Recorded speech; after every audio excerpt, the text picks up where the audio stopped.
네, 저는 나수지 기자라고 하고요. 한국경제신문이라는 신문 기자로 글을 쓰고 있습니다. 2014년부터 일을 하기 시작했고, 그리고 처음에 국제부 거쳤다가 증권부에서 한 3, 4년 정도 취재를 했고요. 그다음에 중소기업부 거쳐서 이 작년에 저희 디지털 라이브 부라는 회사에서 부를 만들면서 여기 유튜브 채널을 운영을 해보자.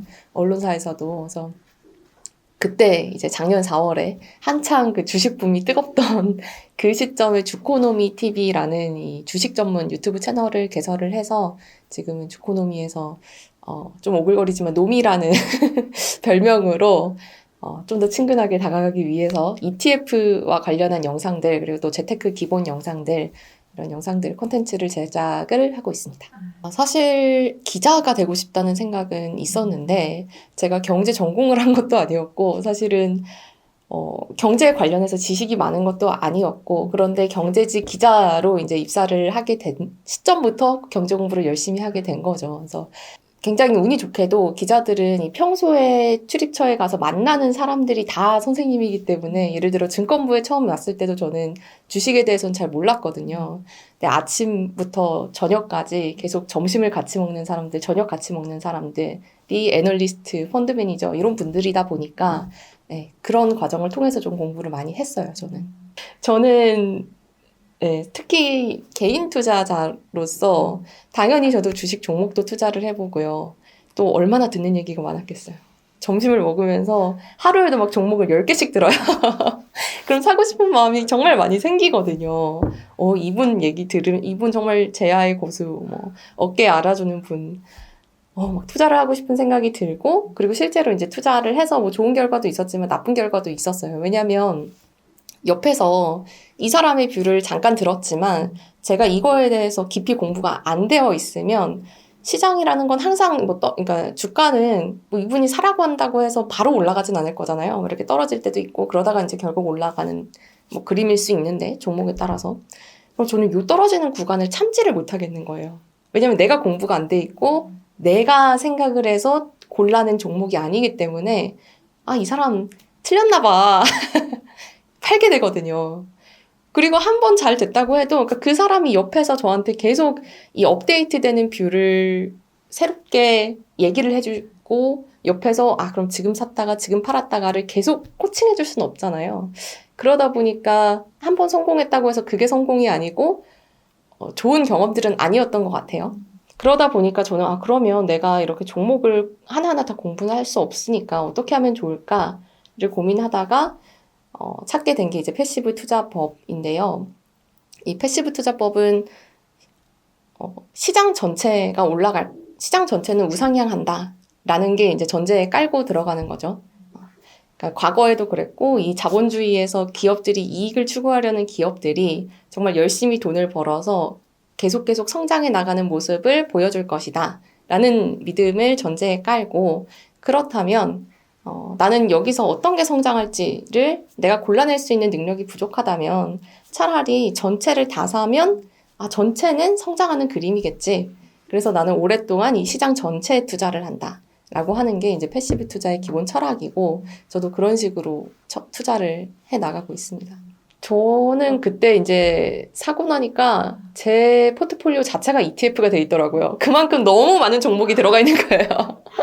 하나의 무슨 ETF처럼 정말 소액으로 돈도 많지 않으니까 소액으로 정말 자잘한 종목들이 막 10개, 20개 막 이렇게 되어 있는 거를 보면서 그걸 관리도 안 돼요. 왜냐면 이 종목들에 어떤 이슈가 있어서 내가 처음에 샀는데 이 이슈가 정말 내가 생각한 대로 가고 있는지를 보려면 그래도 이 기업 하다못해 적어도 분기마다 실적 어떻게 나오는지 체크하고 이 기업 관련해서 뉴스 뭐 나오는지 IR 행사에서는 회사랑 어떤 얘기가 오갔는지 뭐 애널리스트 리포트는 어떻게 나오고 있는지 이런 것들이 종목 투자하면 기본적으로 체크가 돼야 되는 건데 그러니까 더하면 이제 아예 뭐 찾아가서 IR 담당자를 만난다든지 아니면 회사 견학을 해본다든지 이렇게까지도 하실 수 있지만 어쨌든 이것들은 기본적으로 해야 될 건데 이 종목이 20개 돼버리면 이거를 절대 할 수가 없어요. 그러다 보니까 종목을 그럼 좀 줄여야 되나? 종목을 줄였는데 그럼 나는 요 소수 종목에 대한 확신이 좀 부족한데 공부가 부족한데 라고 했을 때, 그래서 그럼 분산을 하되 ETF로 이제 종목을 사들여야겠다. 이렇게 생각을 한 거죠.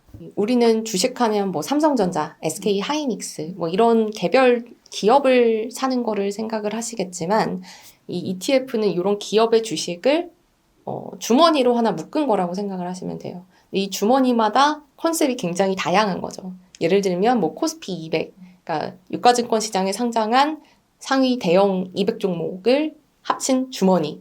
아니면 뭐 반도체 우리나라 기업 가운데 반도체 업종에서 잘 나가는 기업들을 모은 꾸러미. 그러니까 이런 식으로 꾸러미를 다양하게 만들어 놓은 거다라고 생각을 하시면 될 것 같고요.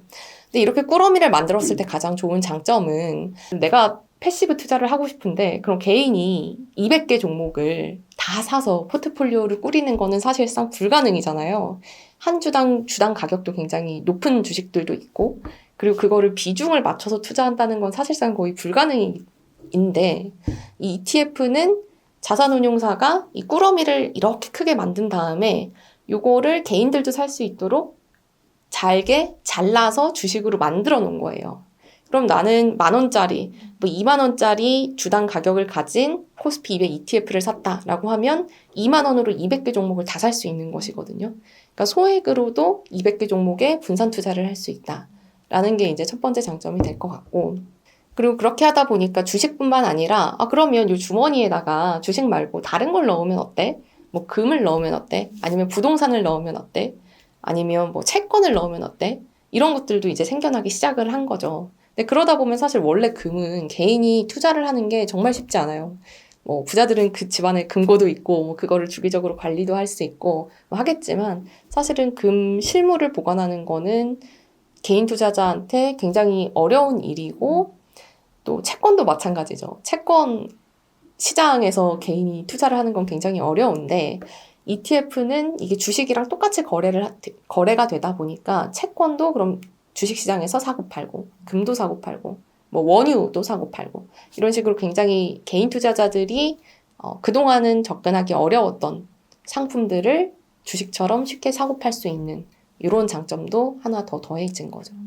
그리고 사실은 그러니까 이거를 말씀드리면 이제 계속 ETF의 장점을 말씀드리면 계속 이어지는데 또 개인들이 하기 어려운 투자 중에 그냥 자산이 낯설어서 뭐 금이어서 뭐 채권이어서 낯설 수도 있지만 이 공매도라는 거 많이 들어보셨을 거예요.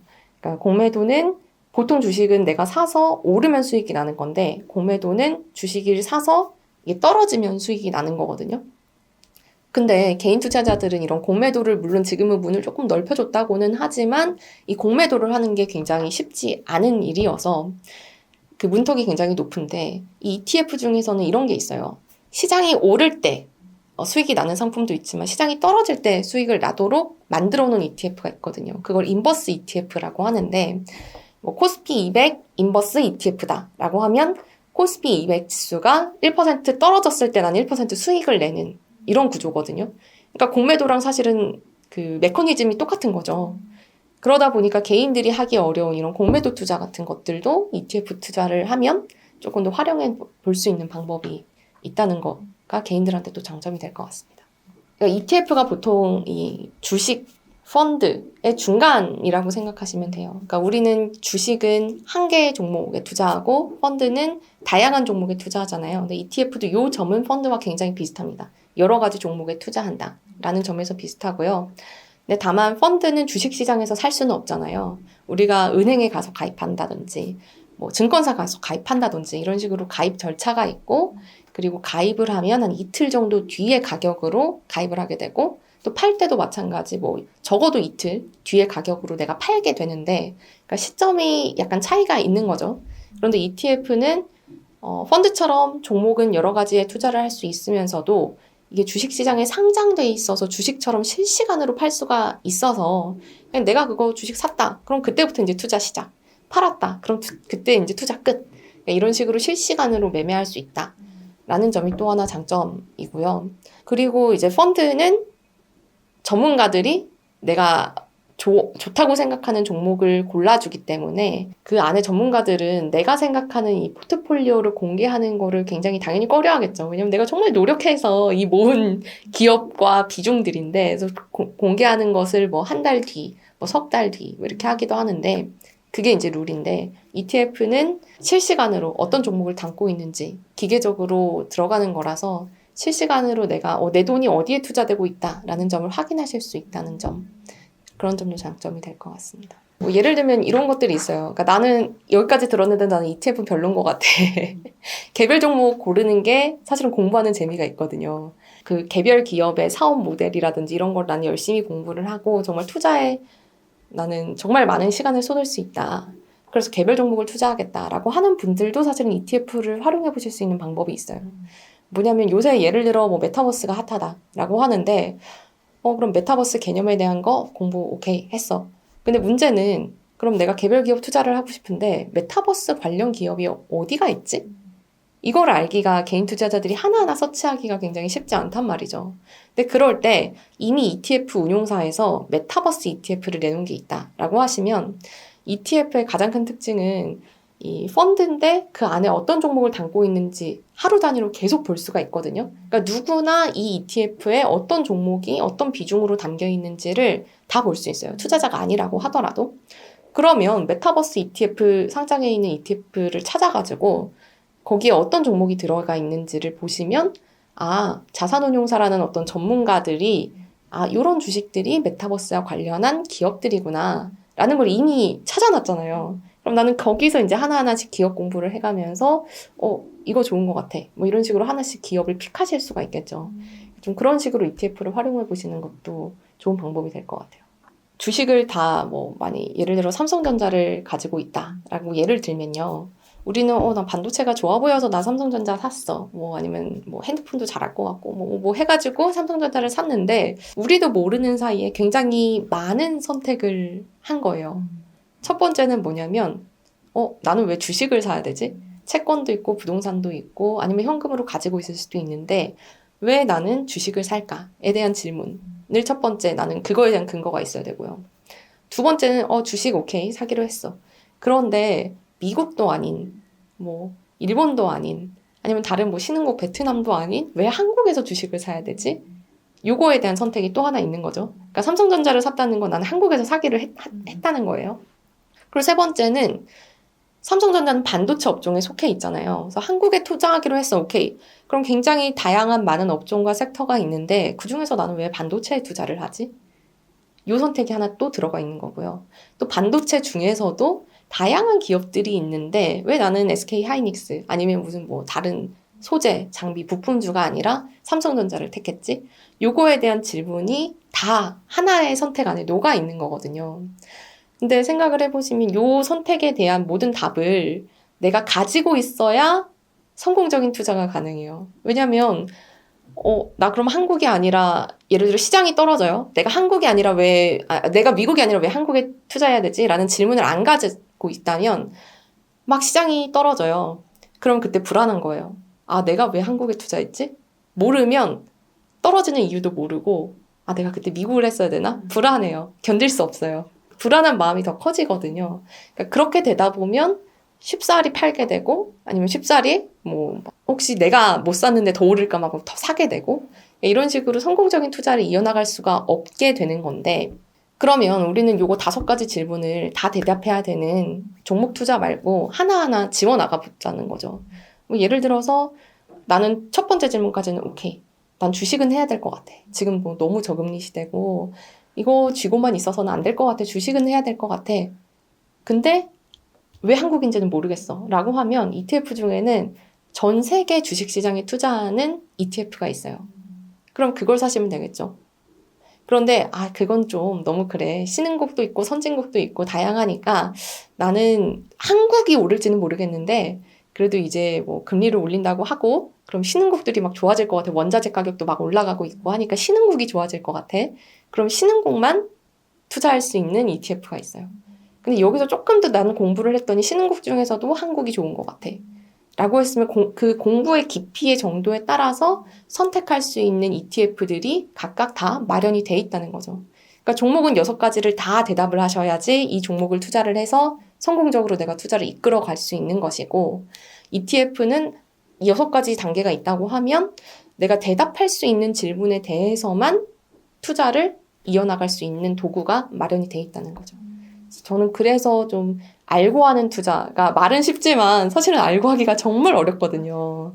공부도 정말 많이 해야 되고 그런데 공부를 조금 덜 하더라도 투자할 수 있는 도구들이 마련돼 있으니까 그거에 맞춰서 하면 좀 더 마음 편하게 투자할 수 있겠다. 왜 주식인가? 그리고 왜 한국인가? 그리고 한국에서도 왜 반도체 업종인가? 그리고 반도체 업종에서도 왜 삼성전자인가? 그리고 하나 빠뜨렸네. 왜 지금 사야 되나?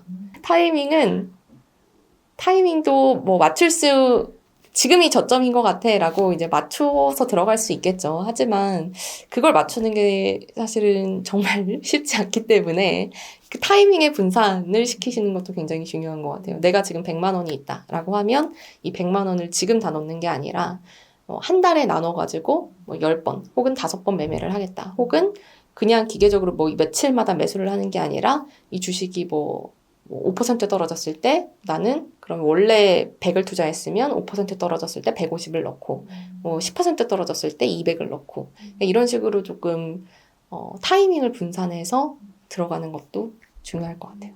ETF는 주식과 똑같이 사고 파실 수가 있어요. 그래서 주식 거래하듯이 이 HTS나 뭐 MTS 가지고 계신 증권사 계좌에서 똑같이 매매를 하실 수가 있고요.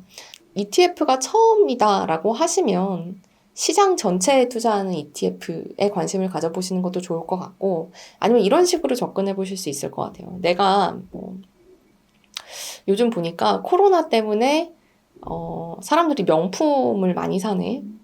내가 뭐 명품을 사려고 했는데 대기줄만 막 100몇 번이어가지고 들어갈 수가 없네. 명품 업체들이 굉장히 돈을 잘 벌 것 같아. 라고 하시면 뭐 예를 들어 명품 ETF, 명품 기업들이 들어있는 ETF. 그러니까 이런 식으로 요 하나의 투자 아이디어만 가지고도 ETF를 접근하실 수 있는 방법이 있거든요. 그러니까 나 신문을 봤더니 반도체 업황이 좋아진대. 그러면 반도체 기업을 담은 ETF. 혹은 뭐 전기차가 이제 많이 늘어날 것 같아. 친환경 흐름에 맞춰서 앞으로는 이제 전기차로 다 바뀔 것 같아. 그럼 전기차 ETF. 이런 식으로 내가 생각하는 미래가 각자 다르시겠지만 있잖아요. 그리고 이제 뭐 또 다시 뭐 이런 상황은 아니지만 뭐 여행 많이 갈 것 같아. 그럼 여행 관련 ETF. 그러니까 이런 식으로 조금 접근을 해보시는 것도 투자를 처음에 좀 재밌게 할 수 있는 방법이 될 것 같아요. 근데 또 ETF가 운용사별로 처음에 투자하실 때는 이게 헷갈리실 수 있어요. 운용사별로 굉장히 다양한 상품들이 있거든요. 그러니까 똑같이 코스피 200 ETF라고 해도 뭐 삼성, 미래, 뭐 한투 뭐 이렇게 굉장히 다양한 운용사들이 상품을 내놓고 있어서 어떤 거 해야 되지? 이런 게 조금 헷갈리실 수도 있을 것 같은데 그럴 때는 저는 3가지 정도 말씀을 드립니다. 하나는 거래 규모, 그러니까 ETF의 덩치가 가장 큰 거를 고르시고 혹은 거래량. 그러니까 거래가 가장 활발하게 되는 거. 근데 거래 규모가 큰 게 이제 거래량이 많을 가능성이 높죠. 그러니까 이 2가지는 왜 그러냐면 내가 ETF를 투자를 할 때 물론 뭐 장기 투자해서나 계속 들고 갈 거야 할 수도 있지만 이걸 사고 파는 분들도 많이 계실 건데 사고 파는 가격을 정확하게 내가 원하는 가격에 사고 팔려면 아무래도 거래량이 많아야 사려는 사람도 많고 팔려는 사람도 많을 테니까 거래가 원활하게 체결이 될 수 있어서 그런 부분 때문에 이제 ETF의 규모와 거래량 보시고 그리고 이제 마지막에 사실 가장 중요하게 보시는 게 운용 보수죠. 그러니까 ETF도 자산운용사가 하는 일들이 있잖아요. 이 정해진 기준에 맞춰서 주식을 골라내고 그리고 주식을 또 그 기준에 맞춰서 교체를 계속 좋은 기업들로 교체를 해주고 그런 일들을 이제 자산운용사가 하기 때문에 그거에 대해서 운용 보수 수수료를 받는데 이 수수료가 너무 높지 않은 ETF를 선택하는 거 이런 기준을 가지고 좀 상품을 골라보시면 좋을 것 같습니다. 그거는 ETF마다 굉장히 다른데요. 그러니까 말씀드렸던 뭐 코스피 200 같은 경우는 200개 종목이 들어있는 거고 근데 보통 뭐 업종 ETF는 한 40에서 50개 정도 들어있다라고 생각을 하시면 되고 뭐 주식이 아닌 그냥 원자재 같은 경우는 뭐 금 뭐 이렇게 하나 들어있고 아니면 뭐 리츠 그러니까 부동산이 들어있는 ETF다라고 하면 뭐 부동산 자산 한 1~2개 뭐 이렇게 들어있는 경우도 있고 ETF마다 굉장히 다릅니다. 저는 그 미국 주식시장 전체에 투자하는 S&P 500 지수가 우리나라의 코스피 200과 같다라고 보시면 되는데요. 미국 주식시장에서 우량한 기업 S&P가 이제 선정한 500개 기업에 분산 투자하는 ETF고요. 그래서 저의 주식 자산의 한 80% 이상, 90% 가까이를 그 ETF에 투자를 하고 있고, 나머지는 저도 이제 내 뷰가 맞지 않다라고 생각을 하지만, 그래도 또 공부를 하다 보면, 진짜 맞을 것 같은 것들이 있거든요. 예를 들어, 탄소 배출권 같은 것들. 세계적인 정부의 흐름은, 정책의 흐름은 친환경이잖아요. 그러니까 탄소의 배출량을 줄이는 것이 이제 글로벌의 목표인데, 그렇게 하다 보면 정책적인 수단으로 가장 많이 쓰는 게 기업들한테 너는 어느 정도까지 탄소를 배출할 수 있다라는 권리를 주는 거예요. 근데 그 권리를 처음에는 한 500개씩 줬다면 점점 탄소를 배출하는 걸 줄여야 되니까 정부도 300개, 200개 이런 식으로 점점 작게 주겠죠. 그럼 작게 주면 어느 기업은 난 정말 탄소를 많이 줄여서 할당받은 건 200개인데 난 100개만 썼어. 그럼 나머지 100개가 남은 거를 다른 기업들한테 팔기도 하는 거죠. 그러면서 이제 탄소 배출권 시장이라는 게 형성이 되는데, 그러니까 한마디로 탄소 배출권이라는 거는 탄소를 버릴 이 쓰레기 봉투라고 생각을 하시면 되고, 그런데 다들 탄소를 줄여야 되겠다라고 생각을 하니까 이 쓰레기 봉투의 값이 점점점 비싸지는 거예요. 그러니까 그런 식으로 그러면 앞으로 다들 탄소 줄이겠다고 하는데 배출권 가격은 계속 그래도 올라가지 않을까?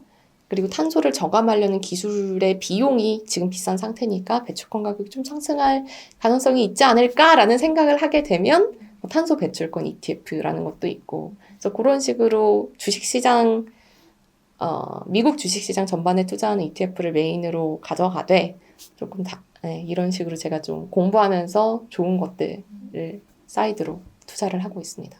처음에 제가 수익률이 어느 정도였는지도 솔직히 모르겠어요. 왜냐면 사고팔고를 계속하니까, 그리고 이게 한 종목으로는 벌어도 어디서 잃고 이러다 보면 이제 수익률이 굉장히 희석이 되면서 얼마나 벌었는지도 솔직히 모르겠고, 근데 확실한 건 시장만큼 벌지 못했던 것 같아요. 그 당시에. 많은 분들이 그래서 너 수익률 몇 %야? 이렇게 많이 물어보시는데, 저는 투자를 해보시면 알겠지만 이 투자는 수익률보다 내 자산을 얼마나 주식 자산에 노출시키느냐가 더 중요하거든요. 그러니까 예를 들어 내가 100만 원 투자해서 50% 벌면 50만 원인데, 그게 50이라는 숫자가 굉장히 멋있고 달콤하지만 내 자산 자체를 늘려서 1억을 투자해서 1% 수익을 내는 게 훨씬 더 많은 수익을 낼 수 있는 방법이잖아요. 그러니까 자산을 계속 늘려가려고 노력을 하고 있고, 지금 주식 자산을 늘려가려고 노력을 하고 있고, 투자 자산을 늘려가려고 노력을 하고 있어서 그래도 잘하고 있다. 그러니까 수익률이 막 절대적으로 높진 않지만 방향이 맞다라고 생각을 해서 저는 좀 마음 편하게 투자를 하고 있습니다. 근데 사실은 제가 이제 포트폴리오를 오픈을 한 셈이라서 S&P 500이 얼마나 올랐는지 보시면 그 정도가 너의 수익률이구나. 네. 책 한 꼭지 중에 어떤 내용을 제가 쓴 게 있냐면요. 우리가 주식 투자할 때 장기 투자하라는 얘기를 많이 듣잖아요. 그러면 정말 장기 투자를 했다면 내가 성공을 했을까? 라고 거꾸로 생각을 해본 거예요. 그래서 코스피가 3,000 넘었을 때 시가총액 상위 10개, 2,000 넘었을 때 상위 10개, 1,000 넘었을 때 상위 10개, 이렇게 해서 시가총액 표를 그려봤어요. 그런데 코스피가 1,000 넘었을 때 처음에 보면 다 은행이에요. 금융주. 그리고 2,000 넘었을 때 보면 그때도 중공업 관련, 차화정이라고 하죠. 자동차, 화학, 정유 이런 종목들이 많고, 그리고 3,000 넘을 때는 아시겠지만 삼성전자, SK하이닉스, 그리고 네이버, 카카오 이런 데들이 올라왔죠. 근데 돌아가서 그러면 내가 1980년대에 시가총액 상위 우량주 중에 하나를 골라서, 굉장히 안정적인 투자죠. 왜냐하면 시가총액 상위 10위 안에 드는 우량주고, 그거를 장기 투자로 20년, 30년을 투자하니까 그런 투자 결과가 좋았을까를 생각을 해보자는 거죠. 근데 생각보다 그렇지가 않은 거예요. 그러니까 시가총액 상위 10개의 종목들이 너무나 많이 달라져 있고, 그중에서 거의 유일하게 살아남은 게 삼성전자 정도예요. 근데 그러면 내가 20년 전, 30년 전으로 돌아가서 이 시총상위 10개 중에 삼성전자를 콕 집어서 장기 투자를 할 능력이 있냐라고 하면 그러면 장기 투자를 하는 게 맞는 거죠. 그런데 그게 아니라 그 당시 시가총액 상위에 있었던 종목 아무거나 잡아가지고 가지고 있었으면 상장 폐지가 됐을 수도 있고요. 아니면 오르긴 올랐는데 시장보다 훨씬 더 뒤처져서 수익률은 그렇게 좋지 않았을 수 있고요. 그러니까 이 장기 투자가 답은 아니라는 거죠. 우리가 여기서 얻을 수 있는 건. 그러면 어떻게 해야 되냐. 무작정 오래 들고 있으면 안 되고 좋은 거를 계속 갈아 끼워줘야 되고 아니면 좋은 기업으로 계속 갈아타는 작업이 필수적인데 갈아타야 되는데 그럼 뭘로 갈아탈 거냐에 대한 고민도 이제 또 다시 생기게 되는 거잖아요.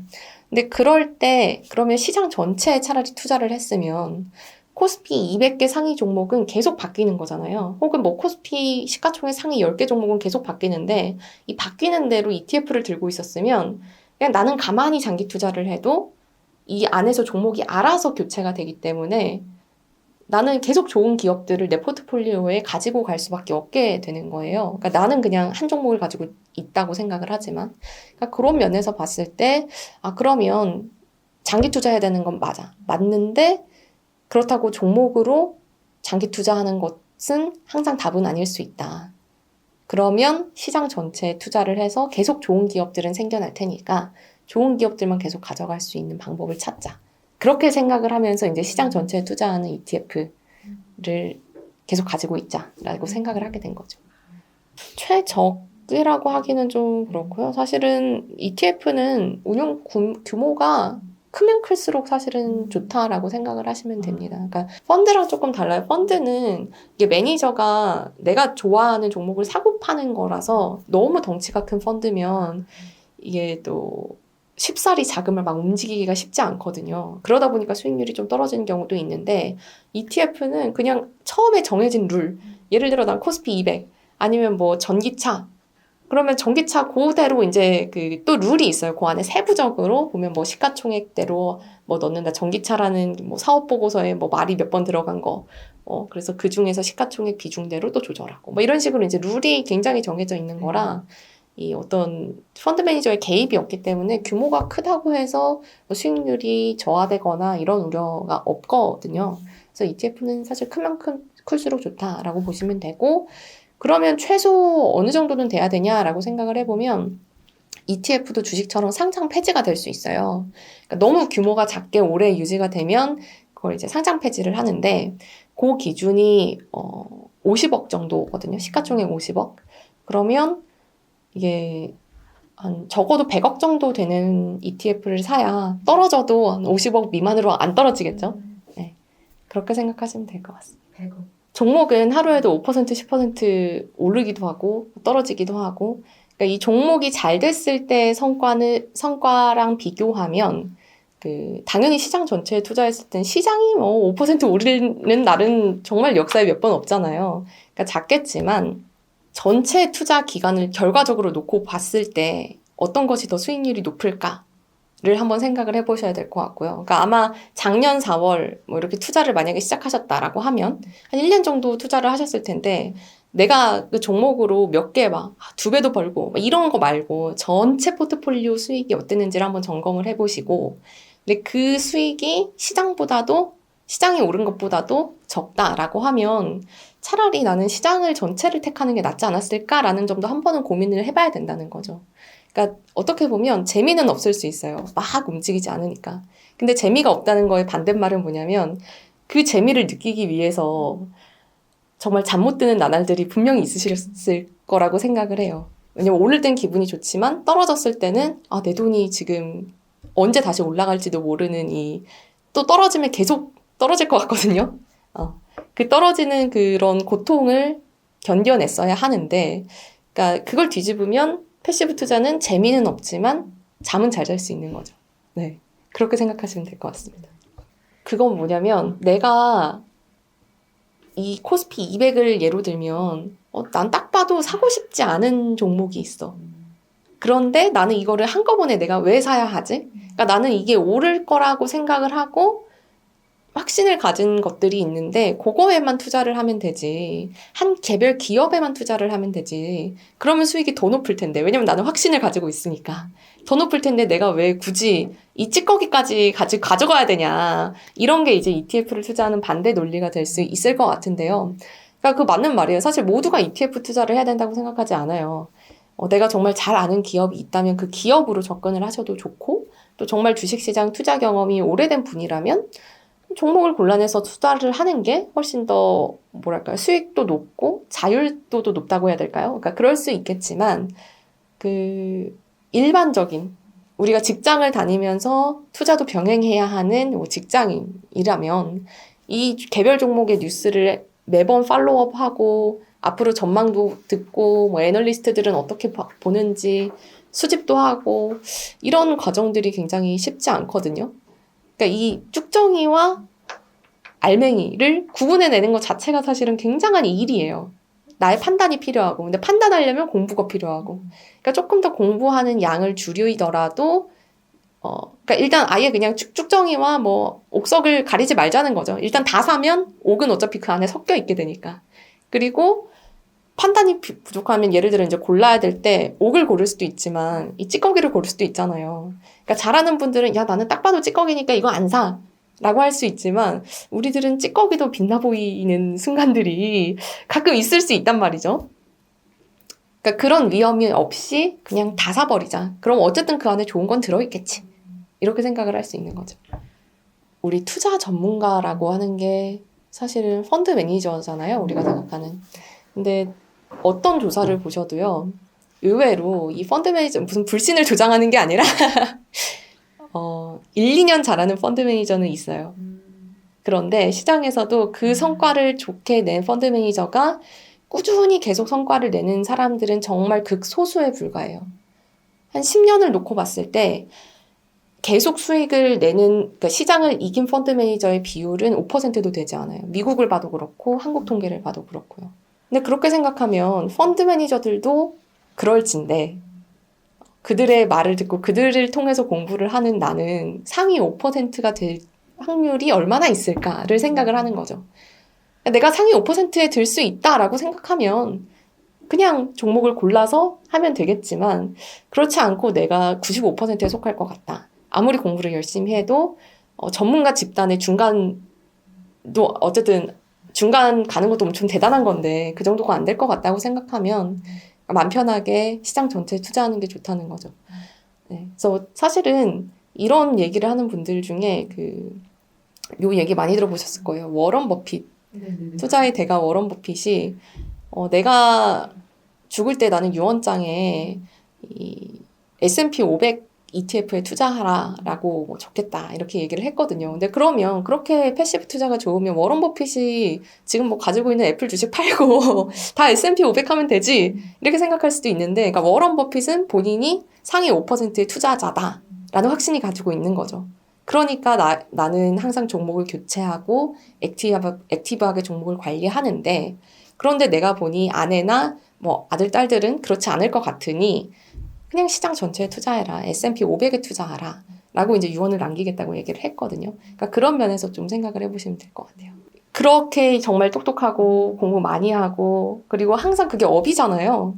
이 증권 기자들도 뭐 하루 종일 주식창 쳐다보는 게 업이지만 사실은 그분들은 정말 전문가로서 더 오랜 기간 시장을 바라보고 하루 종일 그것만 생각하는 분들임에도 불구하고 투자를 계속 성공적으로 장기적으로 시장을 이겨서 이어나가는 거는 굉장히 쉽지 않은 일이다 라는 걸 저도 느낀 거죠.